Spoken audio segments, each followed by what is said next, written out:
Hey, what is up? Welcome to the HVW podcast, the official podcast for High Velocity Wrestling. I am your host, Tom Clark, and we're here to give you the latest HVW news, exclusive interviews, and some fun pro wrestling conversation. Remember to follow us on all of our social media, including Facebook, Twitter, and Instagram. The links are available in the episode's description. What's up, kids? Welcome back to the show. You caught me reading. I haven't memorized all that stuff yet. I've only had 2 years. I need time. I mean, it takes time to create, man. I can't just snap my fingers, spray a little fairy dust, and make the world come to life. I just pulled that out of thin air. That's how a writer's mind works. You never know where it's going to take you, kid, do you? All right. Anyway, welcome back to the show. I'm just ranting for no good freaking reason. We here at HVW are extremely excited to talk about the JD Drake match. If you did not watch AW Dark, man, did you miss out? Drake did on there, represented the great state of North Carolina, represented himself very well. Drake did this for Drake, and good on him, going out there and proving what he can do, as he said he was going to, and he most definitely did. If you're tuning in tonight to catch a little bit of what we thought of the match and to get our take on it, then you're going to get that and then some, because we're going to spend tonight talking about stars that have come through HVW and made it on to the big leagues and to the national primetime stage and the worldwide stage, let's be honest. But before we go any further, folks, let's go ahead and bring on the man himself, the owner and promoter of HVW, Mr. Gary Benfield. Gary, what's up, my friend? How you doing this evening? What's up, Tom? How are you, my brother? Doing great, man. How are you? Hey, you never picked up on the beanie earlier. I didn't, did I? Oh, there you go. I don't know if I know that one, man. Dude, that's the EOD, baby. I know it is. I don't know if I've seen that particular one before. Have I? Probably not, because I found it in a box that I had packed up with stuff. I have an EOD hat somewhere around this place. I got to find it. So yeah, man, we're just going live tonight, kids. We've got some folks coming in. Again, we want to thank everybody for tuning in tonight. We do appreciate your business as always. So Gary, I know you've not had a chance to watch the big man in action, the blue collar badass himself. Ooh, language. JD Drake. Drake representing former HVW champion, former Evolve champion, overall badass. Let's be honest. I never curse on the shows here, but I'm gonna call it like I see it, guys. He's hard hitting, rough and tumble, but very good in the ring. Before we get to the match, because I think we're going to try to show the match, and don't no one tell anybody. Don't get a guy in trouble here, kids. We just want to have fun and watch a match, okay? Everybody relax out there. No copyright infringement intended, okay? Before we get too wrapped up, Gary, give me a little bit of history of how did Drake come to be in HVW, and give me some of the backstory of him working for you in the company. Well, when I started HVW, there was another Fed that had ran some shows in Hendersonville, was owned by the guy that actually started training Drake, David Reimer. God rest his soul. He was the owner of STW, or no, SWA. I'm sorry, SWA, and they did a few shows in Hendersonville and then moved down to Far City. And when I started running, we kind of co-promoted a show one time in Hendersonville, and Drake was a part of it. And that's how I met him. And then, he just started coming up working for me on the nights that SWA wasn't working, and just became a regular part of our company and spent a long, long time with us, man, many years through all of our venues. I mean, Drake was a part of every venue HVW had. He definitely became a big part of the company. How many times did he hold the HVW championship? Do you know? I can remember 3 different times.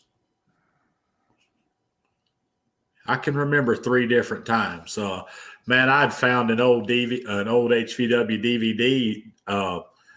Me and the trainees was watching last Thursday night, and it was JD Drake and my son. They were a tag team. They called themselves the New Age Enforcers. Right. And they were wrestling Rocky Starr and Rocky and Jesse Starr. Yeah, it was cool, man. Drake was chopping the dog crap out of those guys. Even back then, he was. And folks, if you want to check that out, that's actually available on our YouTube channel under the HVW Retro banner. That match is posted there for you guys and gals to check out, so we hope that you do. Before we go any further with Drake here, let's talk to a couple of folks who tune in. David Griffiths, who's a loyal fan of the main event. Hello, David. David's in Australia. David, what time is it where you are right now, my friend? It could be Wednesday morning for David right now, I imagine. Scott, what's up, my friend? Thanks for hanging out, man. I appreciate it. What's up, Scott? Yeah, so we're just getting started here, kids. We're just starting to crank a little bit here. As we've said a few weeks ago, we planned on going live every other Tuesday. We're right on schedule here. Sugar Shane back in the house says, I'm new to HVW. What does EOD mean? Oh, goodness. Shane's curious. Gary, let's share with Shane a history of the EOD. Yes, sir, brother. Yes, sir. The EOD was me and my former tag team partner, Steele, and we were managed by Bishop. But the EOD stands for Elements of Darkness. There you go. And we just, we were kind of dark and gothic, and we had this little clique behind us, and it was just a lot of fun back then, wasn't it, Tom? Oh, my God. It was such a blast. I hope to, not hope to, I'm looking forward to building the kind of memories with HVW that I have with EOD and UWA and Lenore. I have such great memories of those days, man. Absolutely, brother. I can't wait till all the restrictions are lifted so we can just get back at it. Yeah, I'm looking forward to it, man. And hopefully it'll get here. Those were the days, man. We got to have ourselves an EOD podcast. I still don't think we've ever done that. We have. No, we lost a brother last year, which we haven't really ever talked about on the show. And, we're going to have to, whenever we eventually do the show, we're going to have to definitely honor his memory as well. So, yeah, absolutely.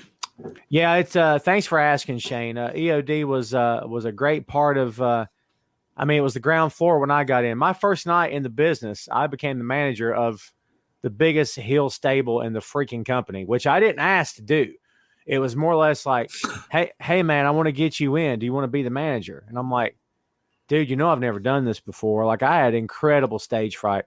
The promo that I cut on the first night with us in the ring, when I was giving you guys props and I was up in Roger's face, I rehearsed that thing for 7 straight days. I rehearsed it in front of the mirror. I rehearsed it alone. I rehearsed it in the car going back and forth to work. I even had it written down. I had it I recited verbatim. I didn't miss a word that night either. Every word, but I know if I could see it back today, it would probably be like, God, it's so monotone, because I just didn't let it roll off the tongue. I just rehearsed the crap out of it. I just didn't want to screw it up.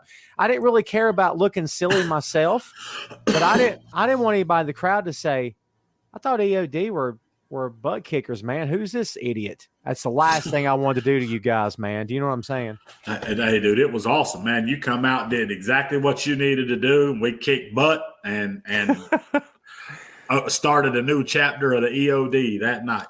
It was fun, man. I miss it. Read Scott Larson's comment, Tom. Yeah, how do you do a podcast with those beady little eyes behind you? Scott, that's my audience. They are my faithful audience. They're always captivated. They never go anywhere. They're always on hand. I'm upstairs one day, several months ago, playing bass, and I turned around and was just playing. And I was getting into it, and I looked up and I realized this is my freaking audience, man. This is starting to get weird. Like, I just started looking at them, and they're all looking back at you, and you're like, all right.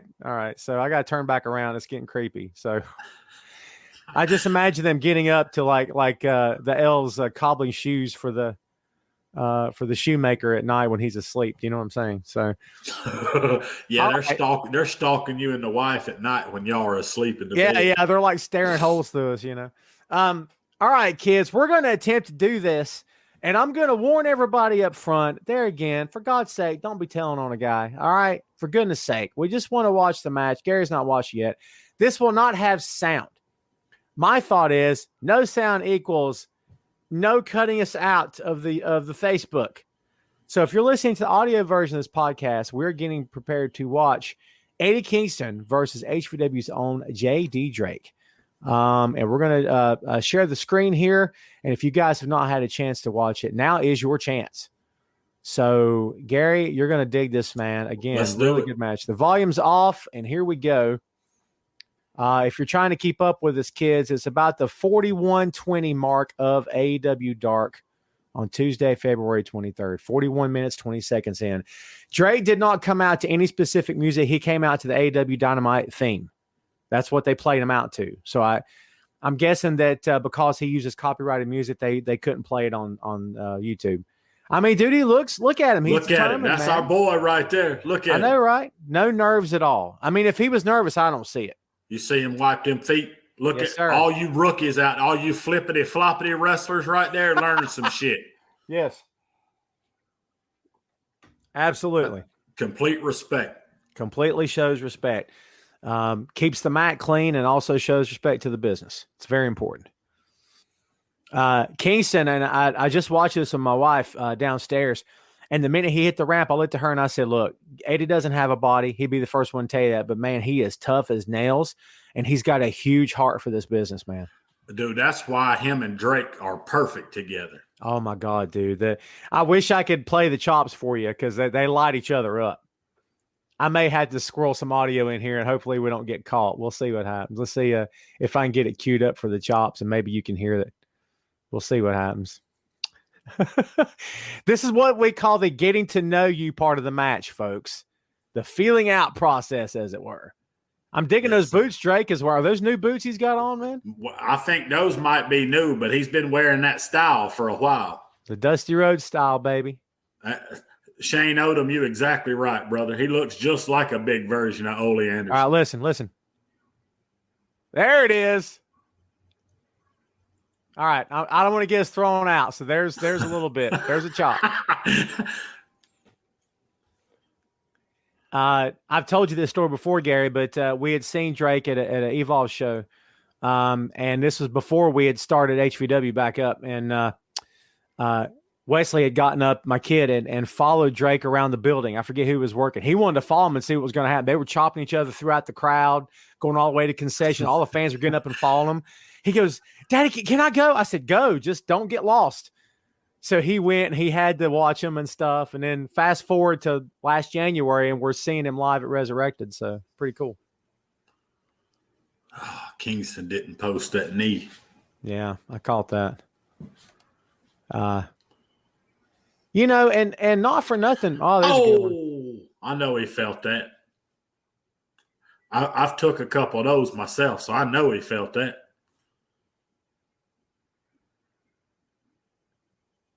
Nice boot there. Drake sold like a champ, man. He really did.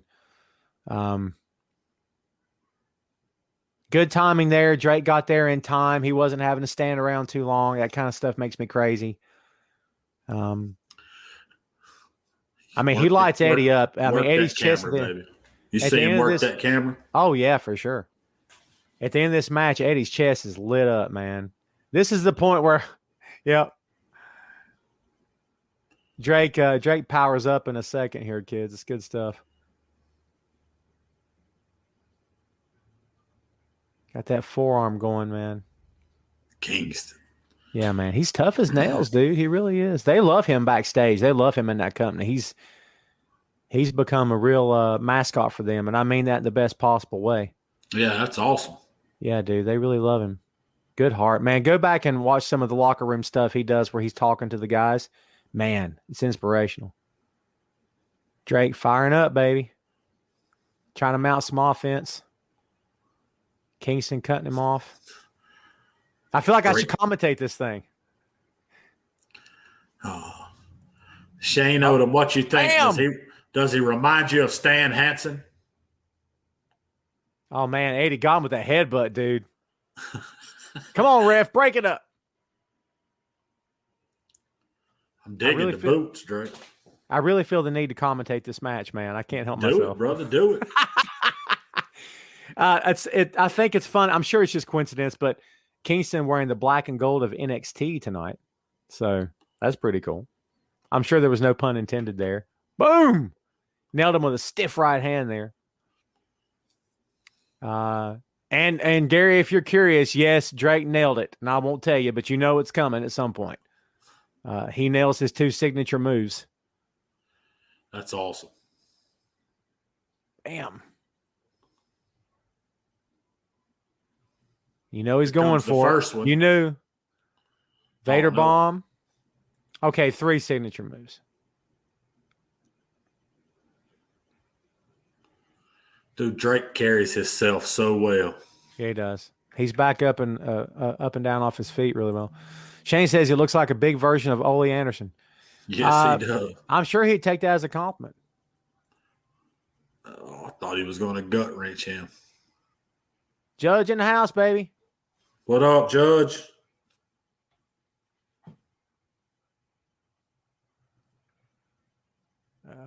Look at that up and over. Got that running boot, baby. That's 300 pounds, fellas. Yes, sir. He hit Boss with that too at Resurrected, man. Yeah, how about that up and over? I got trainees that's struggling to do that. Cannonball! Bam! Boom! Love it. Boy, he hit every bit of that. Every bit of that. Here we go.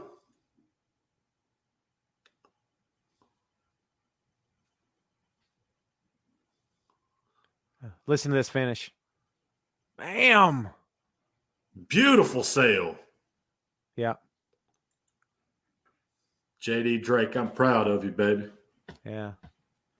He's got to be proud of that. I mean, he's well, okay, maybe proud's maybe a bigger word than maybe he would use himself. I don't know. He's got to be happy with that. I would be if I were him. I think it looked good. I think everything looked good. Yeah. I mean, for what it's worth, and in my put opinion, him over. Yeah. Oh, yeah. Oh my God. Look at him. Eddie's selling the chest because he kind of has to. I'm just saying, Eddie's beat red right now, baby. You can't appreciate it until you get the camera after the replay here, but you'll see it. I mean, look, man, he's bruised. Look at that. Oh my goodness. Yeah. That's good stuff, man. I love Eddie. Shane, his finish, he calls it the drill bit. It's kind of a double underhook twisting suplex type thing. It's really awesome.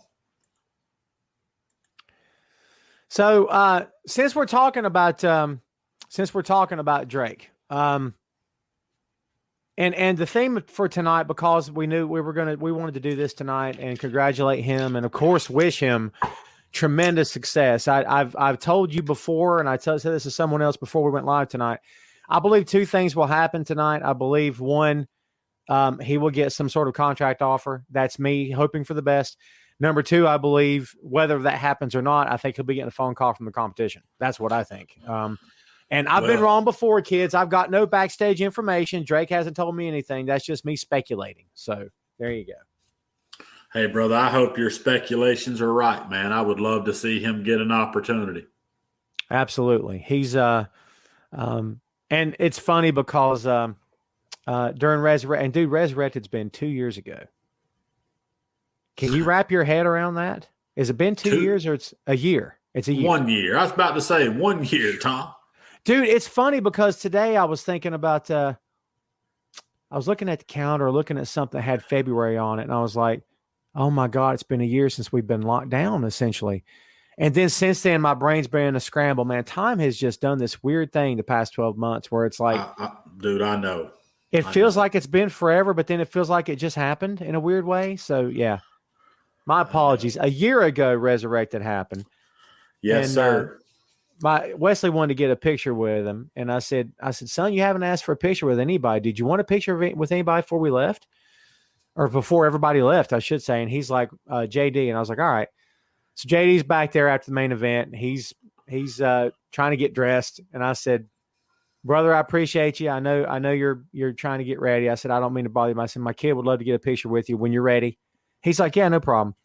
So you know how it goes in the locker room. Guys talk and they just keep talking. So he was still talking. He was already dressed out, still talking. This was 40 minutes later after the match or whatever, 30, whatever it was. So I was kind of shadowing around the corner, and I didn't want to be that guy, like a fan, you know. Right. But he was grabbing his bag, and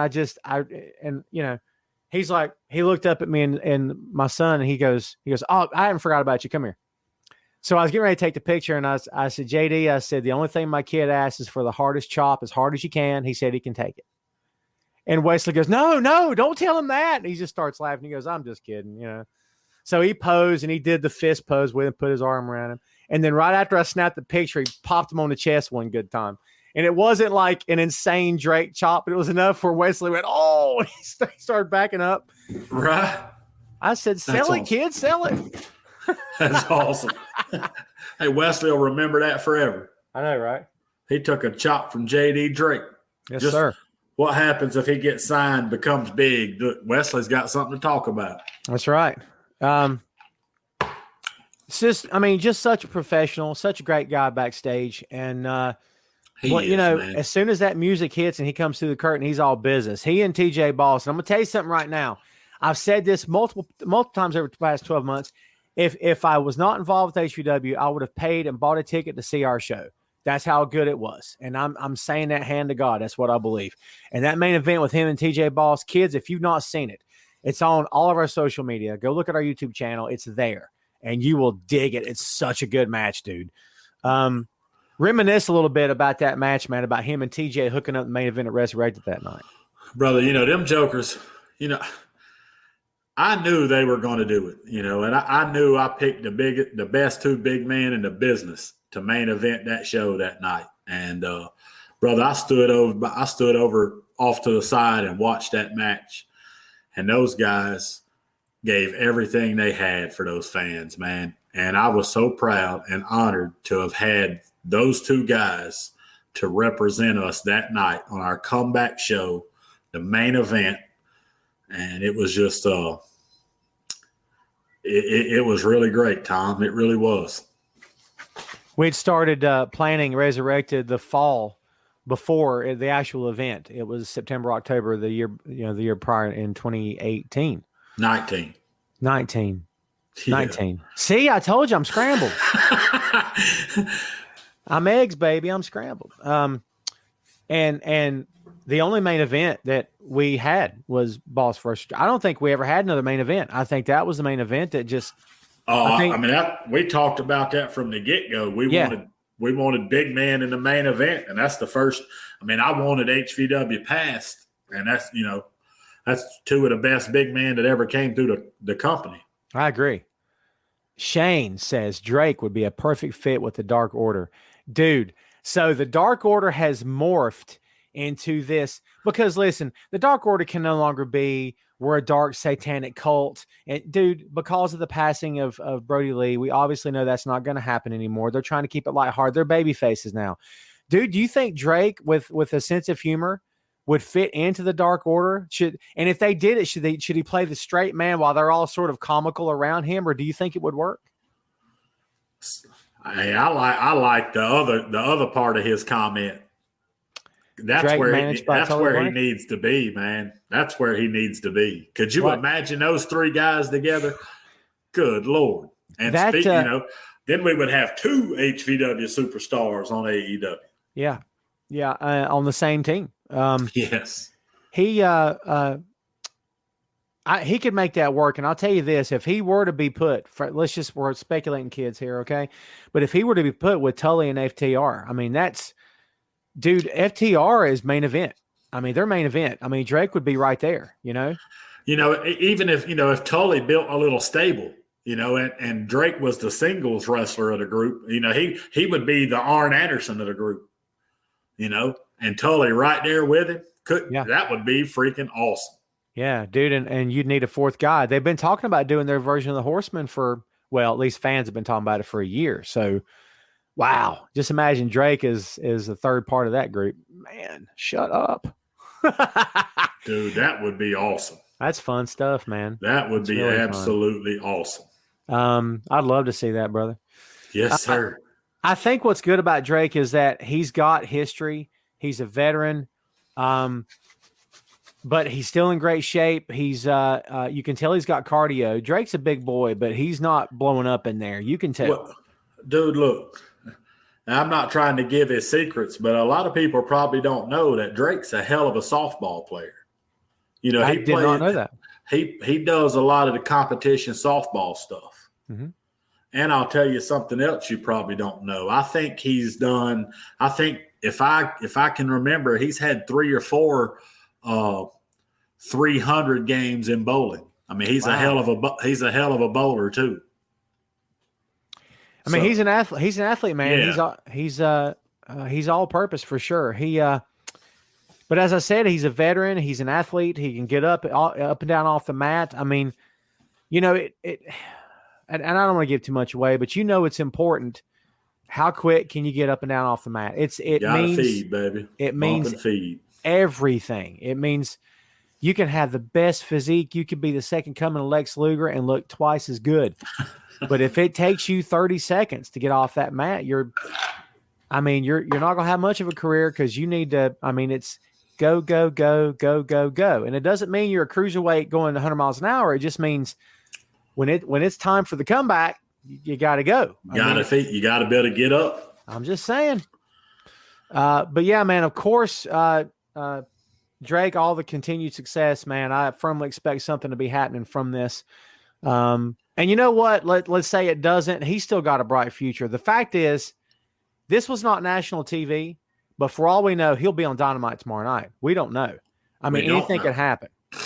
I mean, we're seeing AEW Dark talents getting signed to full-time contracts now. So Dark is there for a reason. Dark is to test the waters for these talents who've never worked in an AEW ring before and give them an opportunity to be seen by Cody, the Bucks, Kenny Omega, Tony Khan, who's right behind that curtain right now, who's going to be shaking hands or bumping elbows or whatever and saying, "Hey, good job out there. You know, right. let me get your number before you leave." I mean, I'm crazy excited for him. I really, truly am. So all the best to him, man.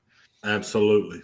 Let's talk a little bit about a few other talents here tonight while we're doing the show here. Let's talk about one of the guys we just mentioned, Mr. Cash Wheeler, which was known by a couple of other different names in the past. So, Gary, if people are watching and don't know the backstory on Mr. Cash Wheeler of FTR, give them the backstory. Well, you know, I don't know, Tom. I don't know. You tell me. Should I mention his indie wrestling name? I think is that his real name or is that his indie wrestling name? That's his indie wrestling name. That's not his real name. I think if we're not giving real names, it's probably cool. All right, cool. Yeah. So, you know, I met this young man many years ago, man. I was doing some shows in Marion, North Carolina, and that's the area he's from. And he actually came up to the venue that day we was setting the ring up and talked to me about getting on the show. And I'll be honest, I was kind of a prick to him because he was young. You know, and, you know, but anyway, we did our show or whatever. We moved on back to Hendersonville several years later. And I done some business with Mr. Tom Williams, and Tom wanted to bring some guys up, and Stephen Walters was one of them. And dude, we hit it off that night, and he kept coming up, and he became a huge part of HVW, and the fans knew him as Stephen the Fever Walters. And the night John Laurinaitis was at our event, Stephen and Loaded Guns Ken Magnum main evented that event. And, you know, I think that night Stephen got to talk to John, and I think that was the beginning of where he got some contacts with the bigger companies. So it's really cool to see these guys blow up, man, and blossom into superstars. And of course, we all know he went on to become Dash Wilder as part of the Revival, right, now known as FTR, alongside Dax Harwood. So, look, kids, at the end of the day, names are just names.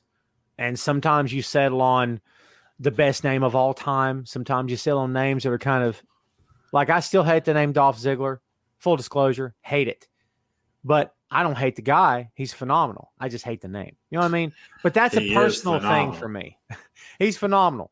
So not everyone's name can be Ric Flair. Not everyone's name can be, Magnum TA. Jesus, what a name. I mean, it's just the names that just roll off the tongue. But right. the fact is, folks, don't get too wrapped up in names. I mean, what counts the most is the work in the ring, the presentation, the whole package, as it were, the speaking. I mean, Wheeler's got all these things, man. I mean, he and his partner, they're basically blood brothers at this point. I mean, it's almost like they came from the same womb. They're just so in tune with each other. I'm sure they would probably agree with that sentiment as well. The thing with FTR coming to AEW was the whole Young Bucks feud they had online for a few years, what was FTR. And it was because the Revival were the hottest thing in WWE, and the Young Bucks were taking exception to that. So they started hashtag FTR, which was F the Revival. And it became, oh, okay, you're going to throw shade at us? All right, we'll see. So they started trading jabs online. Fast forward years later, next thing you know, they're coming to AEW, and it's like, we need a team name. Well, just call ourselves FTR. It was perfect. So yeah. It's funny it's kind of a throw at the other company too, if you know what I mean. Absolutely. Oh, well done. And I've shown you the pictures before. I think I've shown them to you. The stuff that they wanted them to wear in WWE toward the end of their run, the gimmicks that they were trying to put on them. I show you this? No, you've never showed me that, brother. It is it's frightening. So kids, if you know the story, you'll know where I'm going with this. Toward the end of their run in WWE, they were going to be repackaged. And the stuff that these artists, so-called artists, were coming to them with, it's quite frankly embarrassing. So, what were they going to change their name? I think so. Dude, when you see this, you're going to freak out. It's the dumbest thing ever. Let's share this screen. For those of you listening to this audio version, you're missing some screen time here. Just saying. Let's there we go. That's what they were going to dress them up in. What? See that? Yeah. Dude, these are the illustrations that were presented to them. And let's share this screen. Yeah, I know, right? Are you kidding me? Not kidding you. Let me give you a better one so you can get a better look at it. Yeah. It's pretty bad. I'm not gonna lie. What's up, Chad Scott? There you go. That's what they wanted to dress Cash and Dax up as in WWE. This was the big master plan. As you can see, Cash has a big clock around his neck like Flavor Flav from Public Enemy. What? Yeah. Oh, it's hot garbage. It's hit the button. Where is it? Hot garbage. Terrible. And they did Jericho's podcast when they came to AEW, and they were talking about it. And Harwood basically told Chris that their response to WWE was, look, if this is what you really think is the best thing for us to do, if this is how you think you're going to best utilize us as a tag team, you know what? We'll wear whatever you tell us, and we'll do it and do it better than anybody else you got. If this is really what you want from us. So basically, I'm not going to say they were giving up, but at that point, I guess they just felt like it was just being pushed on them so much that they just didn't have a choice but just accept it. I mean, their last year on TV was pretty bland, and it was no fault. I mean, shaving each other's backs in the shower. Are you kidding? I mean, it's just beyond bland, beyond silly. Through no fault of their own, they were just showing up to work and do what they were told to do. Right. Well, and that's what you got to do sometimes when you're under that contract. Yeah, it's a shame. They made the right decision when that contract came up. Yeah, and there had been rumors that they had went to WWE and asked for their release long before they ever actually got to AEW. I cannot confirm that. I don't recall if they confirmed it on Jericho's pod. You'd have to go back and listen. Brian Kanabraski in the house. Everybody show some love. What's up, PWX?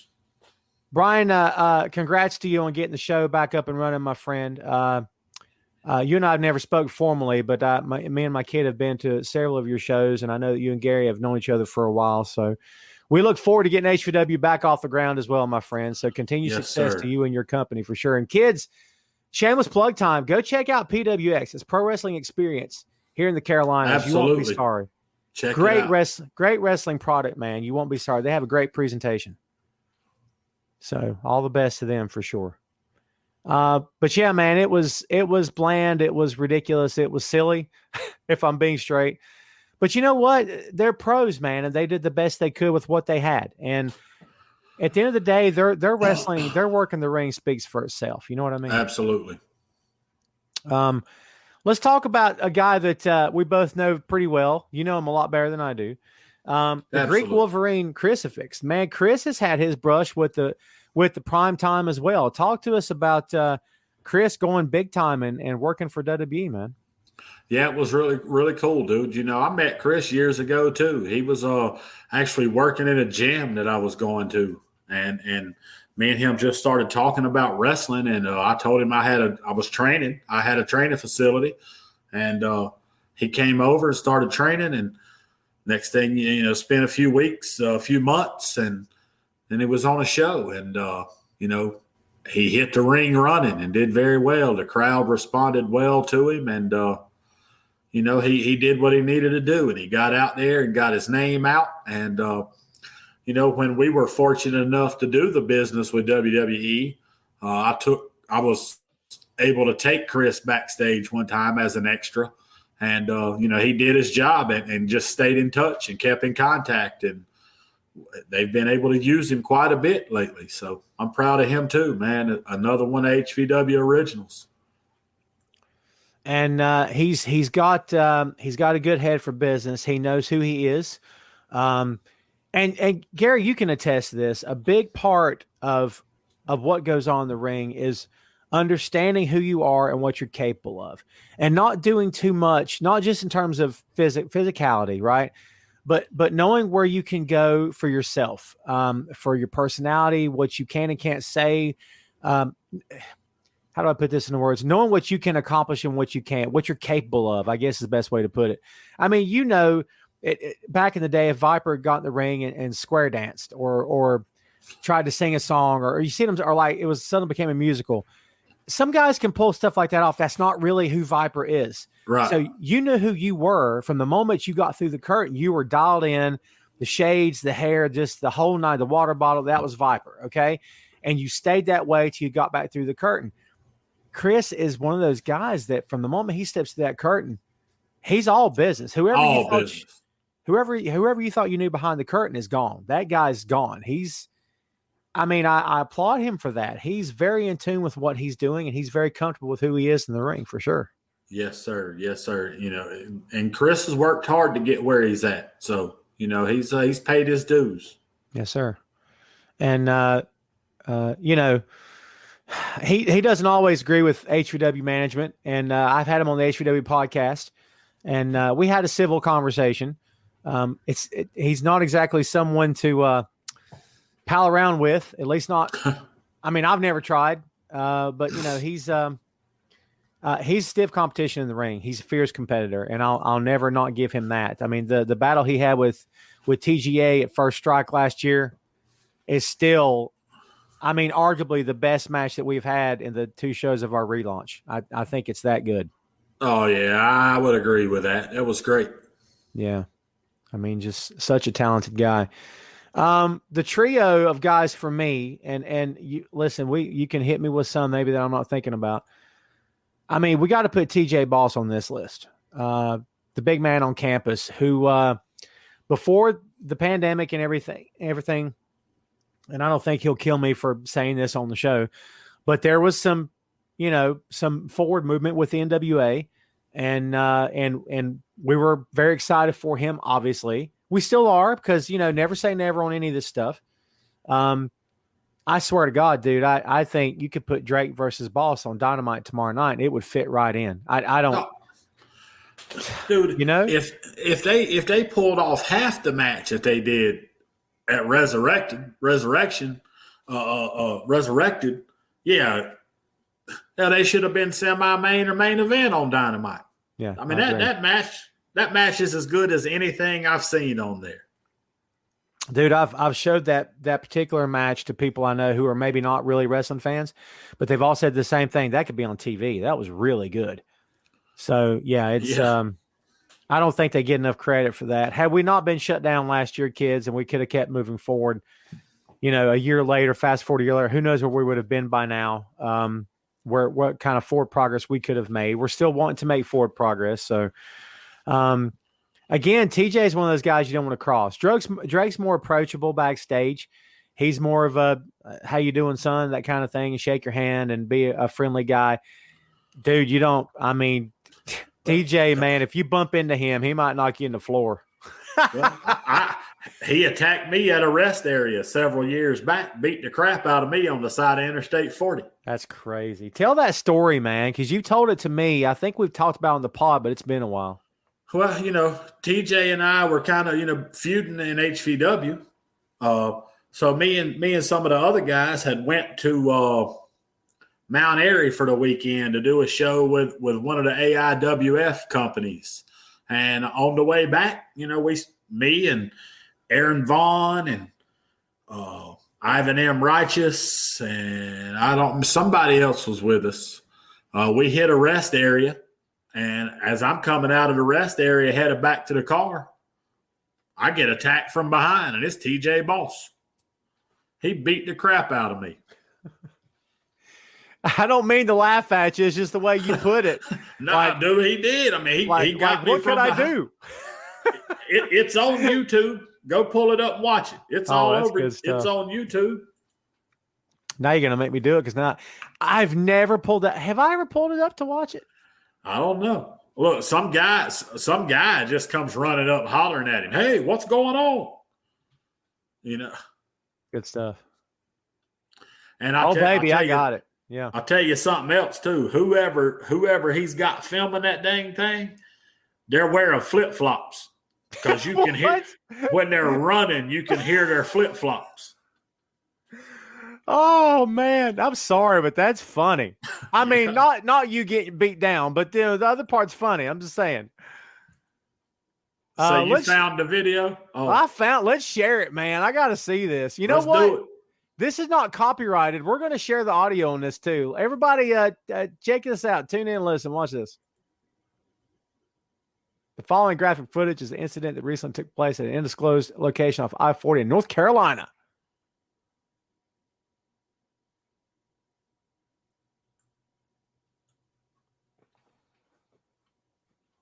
TJ looking slim and trim.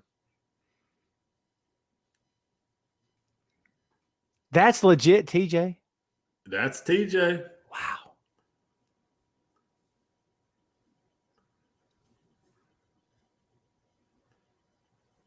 TJ's a baby in this. Holy God, dude. You didn't see him there? No, look, I'm over there.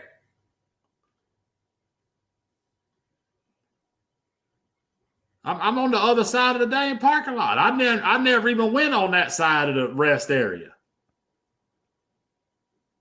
You hear the flip-flops? I hear them. Need a steady cam on this. Yeah, he didn't plan it too well. Wow. Whoever's filming this is blowed up. Yeah, I don't know who he had.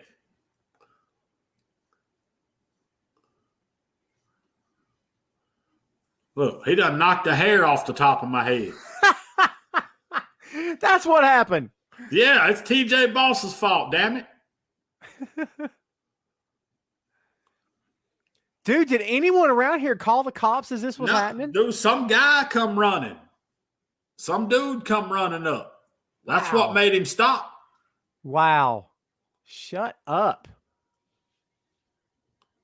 Is this the guy? Yeah, it's just a random dude. Holy Lord, that's insane.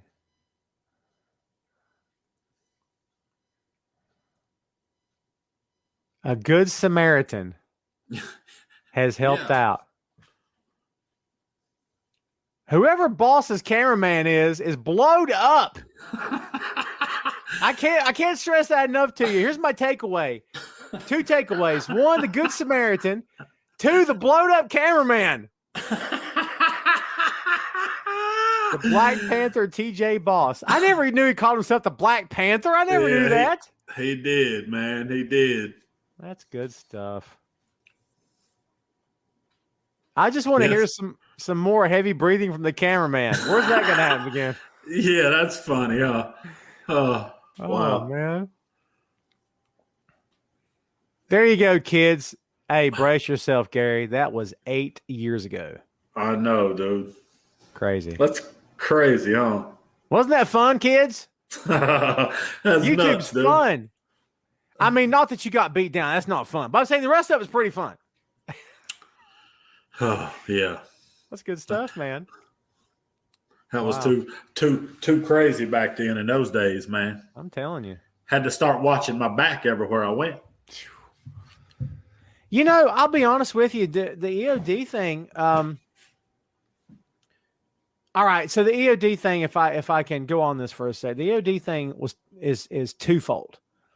One is, and Shane just chimed in with, now I just need to see Tom as Bishop. Tom, Bishop, you gotta have some pictures. You gotta have some pictures of us to pose together. Yeah, I do. I gotta look them up. It's twofold with us. One is, as EOD, you had a target on your back. We all did. But part two of that is nobody really had the guts to jump us. I mean, we got challenged. Judge threw me around a little bit. Thanks, Judge, for, not killing me. But Judge and I are friends now, kids. At the time, we weren't so friendly. But no one really had the guts. I mean, who was it that really came? And you'll have to tell me about EOD up in HVW. I mean, who was EOD's primary competition in HVW? Give me some backstory. It was the conspiracy, brother. The conspiracy that, EOD was running strong. And JD Costello took over one night. I had a cage match with Section 8. And EOD was supposed to be at ringside. And when I got ready to go to the ring, I couldn't find EOD. Nobody was around. And so I go out and have the cage match with Section 8. At the end of the match, all these car horns and stuff start blowing and beeping. The bay doors go up on the HVW arena, and all the EOD guys are tied up and taped up in the back of pickup trucks. And here comes JD Costello with Ricky Regal, Cruiser Lewis, Section 8 turned, JD Drake turned. Wow. And they became the conspiracy. Dude, I don't know if I even knew about all that. Tied up in trucks? Yes, and I actually have a DVD that's got all of that on it. That was filmed by High Spots. Wow. Okay. All right. Here's a little something. Oh yeah, baby. This is a throwback here. Shane, are you still with us? Has Shane left the group? If so, Shane, you're gonna miss out. You asked for it. You got it. Here we go. That's it. Boom, shakalaka. Yeah. I love that picture, dude. Dude, that's 21 years ago. Okay. Look at the Viper. I'm telling you, man. Look at my man back there. Leviathan in the center. We lost our brother last year. God rest his soul. Yeah, we continued condolences and support to his family. I hope that they are getting through it. It's nothing you ever get over. You just have to get through it. And Gary, you know that. You never get over it. You just you get through it. You go through it, and then you try to get through it. And sometimes that process is years and years and years. So, yeah. Since we're doing the screen sharing thing, here's another one. Got that EOD flag. Where did you have that made, by the way? Dude, I made it. Did you really? Yeah. I mean, I bought the flag with the skull and crossbones on it, but I painted the EOD on it. There's 300-pound Bishop with his fat guy clothes. Because when you're 300 pounds, you wear fat guy clothes. So, hey, go check out that comment, Carlton Wanda Barber. There we go. sports promoter, Carolina's Indie Heat Wrestling Magazine Promotions on Facebook. Carlton, thanks for hanging out, my friend. Yes, sir, Carolina's brother. Indie Heat Wrestling Magazine and Promotions Company. Nice. We'd love to talk sometime. Yeah, thanks for hanging out. Shane's still here. All right. Shane, you got your picture, brother. Yeah, man. So there we are. Tom, pull up the this one? The bottom full rows, second picture over from the left. How about this? How about we pull up the one, okay? The night that somebody decided it's time to go solo, okay? It's time that the bass player became the lead singer, all right? Because that's what happened here, all right? If you're asking for a rant, I'm going to give you one. We were loyal blood brothers, okay? And then who decided I got to be the main event guy now? And bam, there you go. So. Sorry, dude. I'll have everyone note the betrayal here, everybody.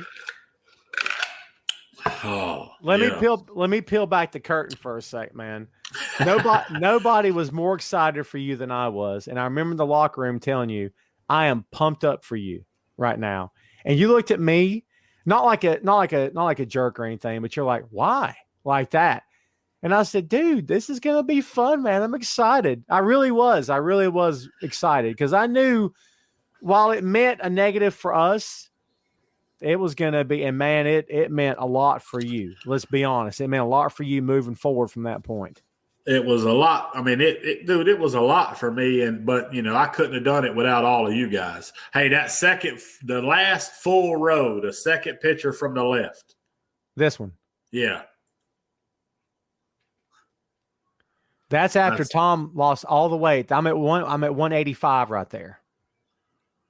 So yes, sir. That's awesome, dude. Right now I'm at 205. So I'm not far from that. Dude, I'm at 225. Man, you have almost caught me, dude.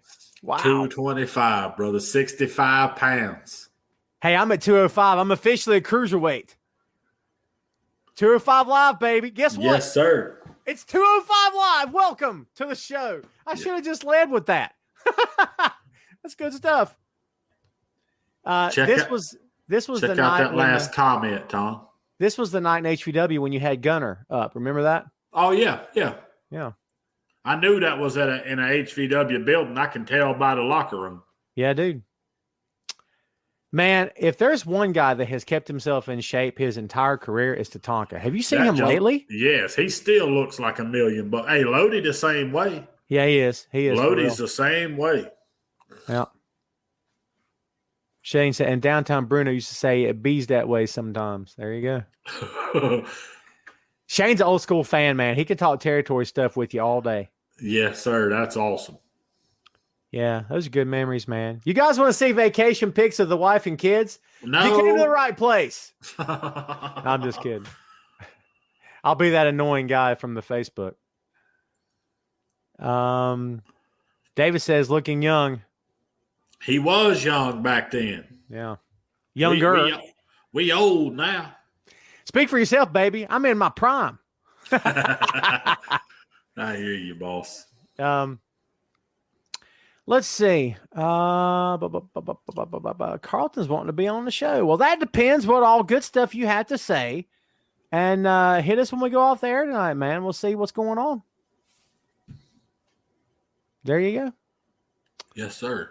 All righty. So, yeah, back to Boss. I didn't mean to just jump off of Boss there. Anybody else would tell you that Boss behind the scenes is a really nice guy.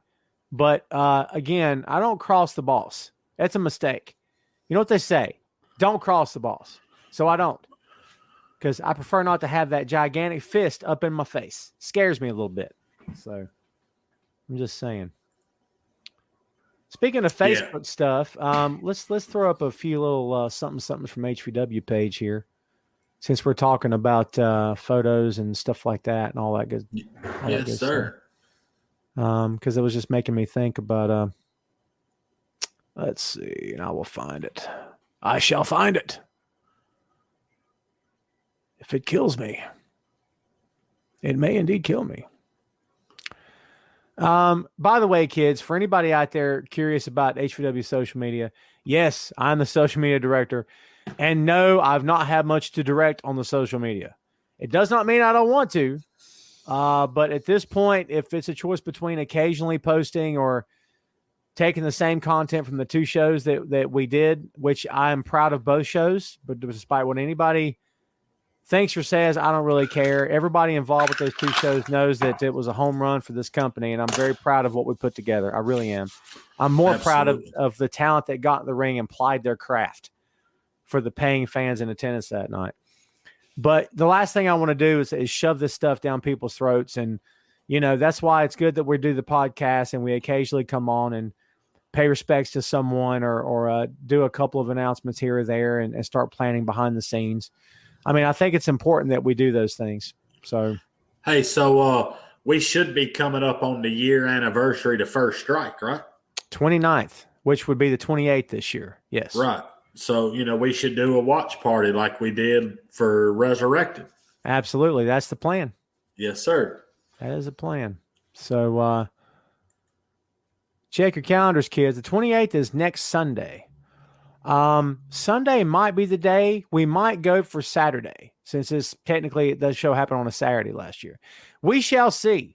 Everyone stay tuned to the social media for the next few days, and we will update you as time goes on. Yes. This is what I wanted to show the good people out there. This was the video that I put together for a 6 versus Boss at First Strike.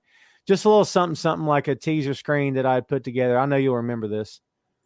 There we go. Boom. And it's this right here. There we go. Yes, sir. You tell me that's not imposing. You're lying. Okay. That's awesome. Dude, they mean business. You kidding me? Dude, that's a main event on any that right there is a main event on any national show out there. So I don't know why these guys aren't doing it.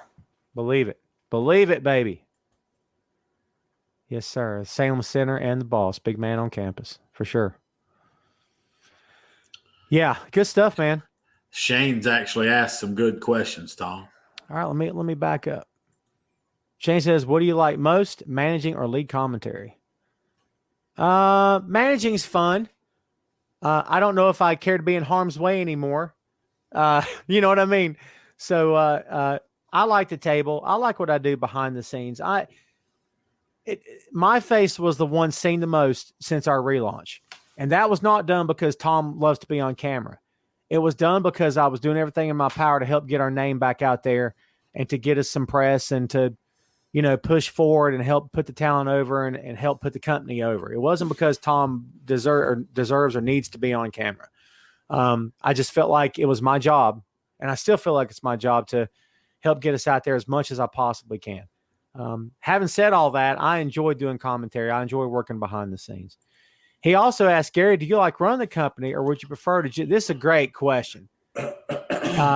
Okay, so in an Elseworlds type of situation where it's an alternate reality, let's say that you didn't have to start HVW. Would you have just stuck to it had you taken a different path? What do you think?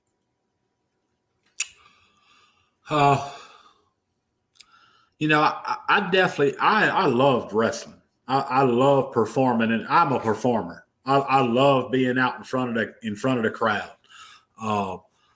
But as when I broke into the business before I ever started promoting, I traveled around to a lot of different shows, man, from North Carolina to Georgia to Tennessee. I was all over the place, and I just kept seeing a lot of things that, man, why is it like this? Or why is it like this? Or if I was running, I would do it this way. So I just decided, hey, I'm going to run my own shows and let's see what happens.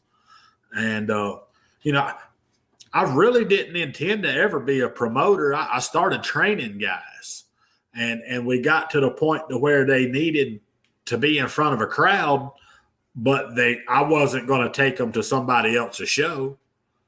So, we decided to invite some family to to our little building, and we had enough people show up to pay the rent on the building. And then that's when, hey, you should start running your own shows. That's when that really hit me. And man, I just remembered all the things that I seen that was wrong or should have been done different at all the shows I traveled to for years. And I just tried to make it different and make it the best it could be. And I never, ever wanted HVW to be an indie promotion. We are a professional wrestling promotion. We've said that from the jump. I mean, I think it's important to have that divide. And maybe, listen, we're not making the wheel here, kids. We're not trying to do something extraordinary, revolutionary. I mean, if indie promoters want to call themselves that, it's fine. If indie wrestlers want to call themselves, it's fine. We're not trying to diss anybody, but to us, it's a mindset. It's a different way of looking at things. It's a different way of, like, here's the standard. We want to be here. Absolutely. Now, I know that's big talk coming from a company that can't run right now. I get it. Okay, I get it. But we still have the mindset of we want to be here, not here. And we're not trying to throw anybody under the bus and say, the rest, you guys are here, okay? That's not what this is. This is not at all. We focus on ourselves, nobody else. Listen, for anybody out there who believes AEW should worry about this because of Vince and Vince, if you really believe that Tony Khan is worried about anything in terms of worrying about anything, you're crazy. He's trying to make his product the best he can. That's our belief too. We're not really thinking worried means whatever. We're not really thinking about anybody else. We just want to be the best HVW we can be, right? Absolutely. Absolutely. And it's I like to raise the bar. I like to set the standard, man. And it's if I'm not trying to compete with anybody but my past. I want every show to be better than the show before that one. If we can improve every event, we just get better and better and better. That's all that matters to us. Yeah. Just outdo yourself the next time. Absolutely. Right? Absolutely. Come back better the next time. I mean, that's what it's all about. And take care of the guys and try to, treat them right and give them a good place. And, you treat them right, take care of them. They want to be a part of your company. They want to help your company succeed. And they don't look at it as your company. They look at it as our company. Yeah. And that's a good point, man. It's, folks, the thing about this business, and there's a lot of stuff that a lot of fans don't realize, but a lot of what we do is a payday type of scenario. It is, okay, I'm on this show. Here's my payday. I do my thing. I leave. I go to this show. It's my payday. I do my thing and I leave. And there's nothing wrong with that. Guys have been doing it for years. Gals have too. It's all good. But like you just said, the idea of, hey, not only is this, it's a payday. We get it. But we'd like for you to come back because we think that we have a good spot for you and we want to build something around you. That means something. Gary, tell me it meant something to you when you were a full-time wrestler, man. Man, I can remember the first time, it's that another company other than the UWA approached me and wanted me to represent their company as the champion. And, dude, I was absolutely honored. I mean, it wasn't 2.5 years before that, I was sitting at home watching their TV show on the Hickory TV channel on Friday afternoons. 2.5 years later, he's got me in his office telling me he wants me to represent his company as the champion. I was honored. That's the way I look at it, Tom. A lot of guys think a belt's a prop or whatever, and it really is. But on our level, I guess that's how you reward who you reward for being loyal and busting their butt and representing your company. I'm not gonna put the belt on the guy that comes and wrestles for me once or twice or 3 times a year because he looks like $1 million. I'm going to put it on the guy that walks through the curtain knowing he's the HVW champ, and he's proud to be the HVW champ. You know, and when he leaves there that night, he's still proud that he's the HVW champ. You know what I'm saying? And, you know, when he walks in the locker room the next week, I want him to carry himself as the HVW champ.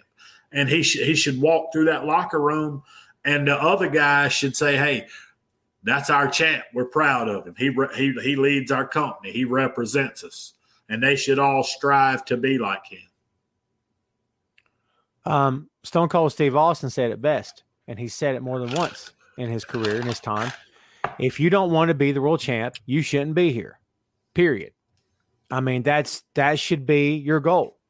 And if it's not your goal, kind of what are you doing here? You want to be a wrestler and have fun and make some memories? Okay, but why don't you want to be the best? And for me, being the best means being at the top of your game, which means being at the top of the company. It's got to mean something. It's got to be – and look at – you're right. The word prop is thrown around a lot by fans and maybe by guys in the business too, but that, you know what the belt means? What it means to you is what it means. And the way you carry yourself. If Ric Flair looked at the belt as being just a prop, we would have gotten the Nature Boy. Imagine seeing Flair in jeans and a t-shirt and never seeing him in a suit with a limo, with the horseman, with champagne, caviar, diamonds. Never. Because he's like, hey, this is just a job. This is just a prop. Flair was the world's heavyweight champion. Right, and he lived it. He lived it. Because it meant something to him. Man, I watched a little documentary, just like a little indie documentary one time about Flair. And this guy says that, you know, he was interviewing Flair, and Flair says, if we made $600, we spent 12. You know, if we made 1,000, we spent 2. You know, they was living it up, man. I'm not kidding. He's told stories of him and Dusty. I think Dusty was the first one to get a fur coat, and then Rick went and got one because they were competing. I'm like, that's awesome. Fur coat, 9 degrees outside. You pull up in a limo in a fur coat. Dusty Rhodes in a fur coat is something. Man, I remember that shit. I remember when he come out there, when him and Baby Doll first got together, and he had that big old fur coat on. Him and Magnum had it too. Him and Magnum were wearing it one night. Yeah. Yes, we've done shows reminiscing, but it makes me just want to do another one. Absolutely, dude. I love talking about the old times. How are you gonna make me look it up? Because I have to. Ringsiders is in the house. Because it's a great freaking picture. What's up, Ringsiders? How are you, my friend? Bear with me here, kids. And it's glorious. It's glorious. It's glorious. Hold on. Glorious. Bam! I love it. Look at Tony Schiavone, dude. Look, just look at Magnum's expression where he's like, yep. Magnum's like, yeah, I'm Big Daddy Magnum. You could caption this and just focus, like slowly zoom in on Magnum and just put it under his face, living my best life. Yes, because that's what he's doing right here, man. Oh, that's awesome. Yeah.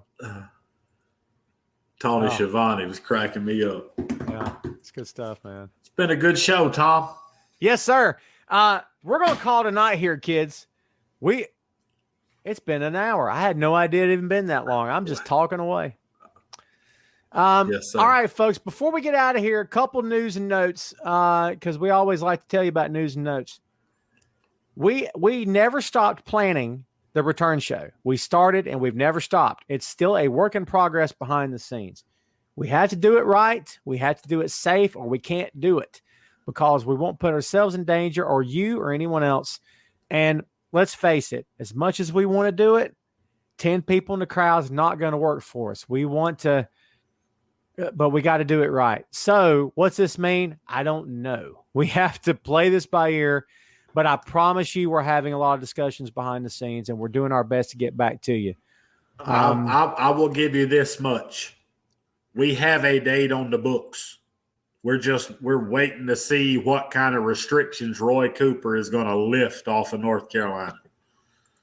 Our venue is going to follow those restrictions, so that's what we're waiting on. Yeah, when we can have a crowd, we will do it. We've got to be in compliance, kids. It's not just about, someone ratting us out on the phone or whatever. I don't really care about that stuff. I don't really care what anybody says.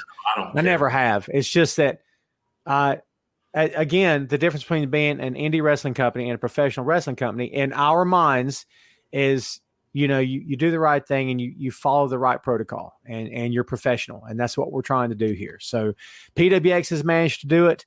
And it may be something as simple as continued conversations with Brian, where it's like, hey, what did you guys do to get ready? And, if they've got a model that works and that model applies to HVW, then maybe we can discuss that at length. But again, kids, I promise you, we're having conversations. So everybody out there who's followed us in the past, and I assure you we're back on the track at some point.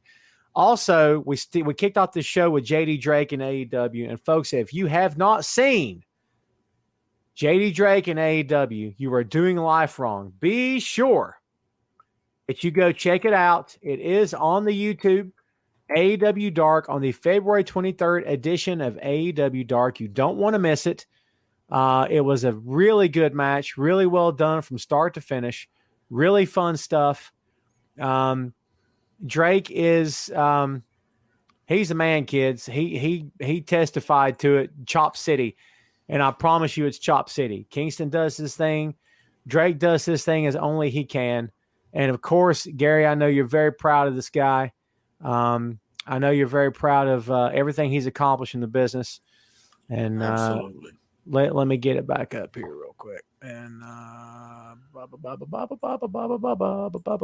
there we go. So be sure, kids, you go check it out. It's at the 40-minute, 21-second mark. The 40-minute, 21-second mark. Enjoy the whole show. It's fine. But if you want to see this match in particular, 40 minutes, 21 seconds, former HVW champion JD Drake doing his thing against Eddie Kingston. Gary, yes, you got sir. any parting comments for the crew here tonight?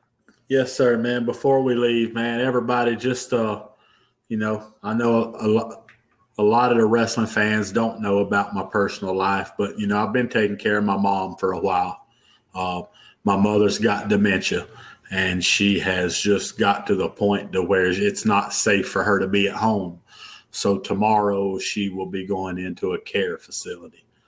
So if you will, guys, just keep me and my mom in your prayers and positive thoughts or whatever, and just know HVW's we're coming back, baby. We're coming back. Just keep Mama Viper lifted up. Absolutely, man. All the best to you. Of course, you and your family, obviously. And, we're always here for you, man. It means a lot to have family. It means a lot to have that support system. You and I both have been through a whole lot of crap in the past few years, and it's a lot of stuff to deal with. And you've had the lion's share of nonsense and stuff happening. But kids, that's what we like to call life. It throws you a curveball, and sometimes you're ready. Most time you're not. But the number one most important thing, and I've said it from the moment we restarted, I'll say it until I shuffle off this mortal coil. Okay. Always forward always. You got to. There's just the alternative is you wither up and die. I'm not laying down for anybody. Nope. I know you're not. So, Gary, thanks as always, my friend. Again, yes, we sir, appreciate brother. it. Much love, Tom. Yes, sir. All right, kids, we're going to get out of here. Listen, man, thank you very much for tuning in. Thanks for hanging out with us. If you're watching this after the fact, please follow HVW on all of our social media. We do appreciate you guys always hanging out and being there for us. We promise you we're coming back. Tune in 2 weeks from tonight. There it is. We'll be back. A couple of quick plugs before we split. Tom Clark 6M podcast dropped a new episode today. Jordan's Bulls Part 1. Please go download. Check it out today if you will. I appreciate it. Tom Clark's Main Event live on Fridays, 12 p.m. noon Eastern Standard Time on Wrestling Rumors Facebook Live. That's what we got for you, kids. Thanks as always for hanging out. Everybody have a good night. We'll see you in a couple of weeks. HVW Podcast.